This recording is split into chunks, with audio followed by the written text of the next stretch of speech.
Meta fil-Parlament il-Prim Ministru wieġeb għad-diskors tal-kap tal-Oppożizzjoni, il-Prim Ministru saħaq li l-Budget 2020 għandu l-barka tal-Kummissjoni Ewropea.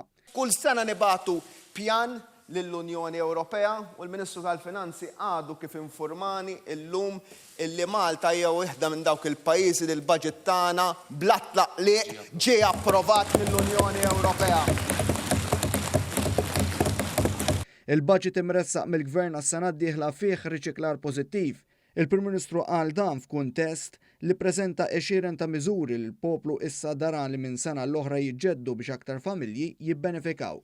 Veru rriċiklajna, Sur President. X'in riċiklajna?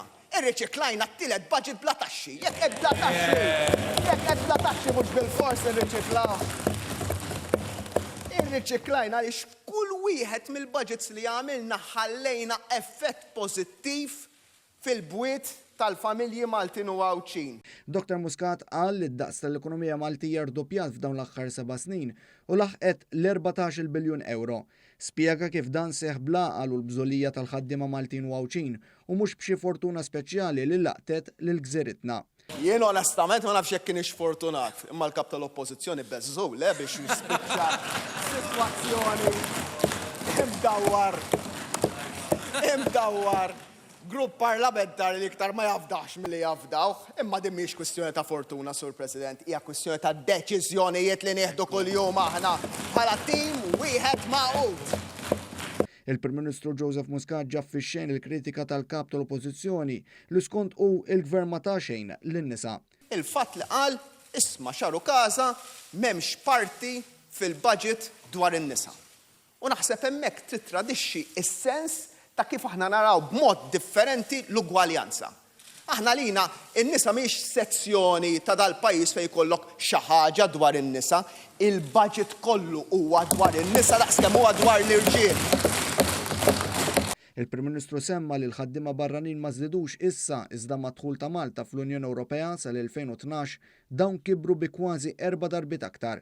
Qal il-biċċa kbira tal-ħaddiema barranin f'Malta ġejjin mill-Unjoni Ewropea. Sal-2018, sal-aħħar tal-2018, kellna kważi 200,000 Malti u Maltija, 191,000 għal perċezzjoni li kienu qegħdin jaħdmu. Fil-waqt li fl-2012 kellna biss 170,000 Malti u Maltija qegħdin jaħdmu. U dak iż-żmien kien hemm 170,000 u nies qed jfittxu x-xogħol. Illum għaw 191,000 u x-xogħol qed jfittex in-nies, Sur President. Kuljum kemm ilna fil-Gvern kellna żieda ta' 10 Maltin u Għawċin illi jaħdmu id-doppju ta' taħt il-Gvern ta' qabel. B'ton sod, il-Prim Ministru ddistakka ruħu mid-diskors bl-imħiet xenofobiċi ta' Delija u filwaqt l-indirizza tħassib ġenwin tan-nies saħaq li l-liġijiet qegħdin hemm għal kulħadd u l-passi neċessarji jittieħdu bla ebda riserva. Lil Maltin u l-Għawċin ngħidilhom issa huwa il-mument illi mhux inħallu min joħodna lilin għax għal xejn imbagħad noqogħdu nerfgħu il-qaddisin għalfejn għalxejn noqogħdu mmorru l-qudies. Din hija l-kwistjoni, il-missjoni sfida soċjali kbira tas-seklu l-ġej. Ħadd m'għandu l-bakketta maġika. Aħna rridu naraw li kulħadd isegwi l-liġijiet. Ħajkonna problemi mela mhux ħajkonna problemi fix-xhur li għaddew. Konna wieħed miftit pajjiżi illi meta jidħlu immigranti jirnexxina qasmuhom bejn pajjiżi oħra. Imma x'nagħmel? X'nagħmel?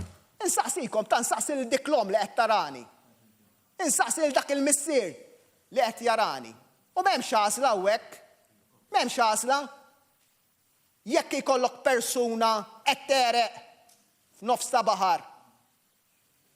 Issalva jew le. Fuq kollox il-Prim Ministru saħaq li l-poplu jafda lil dan il-Gvern li lest isolvi l-isfidi ġodda li jinħolqu għaliex il-poplu jaf li dan huwa l-Gvern li dejjem żamm kemmtu dwar il-ħolqien tal-ġid.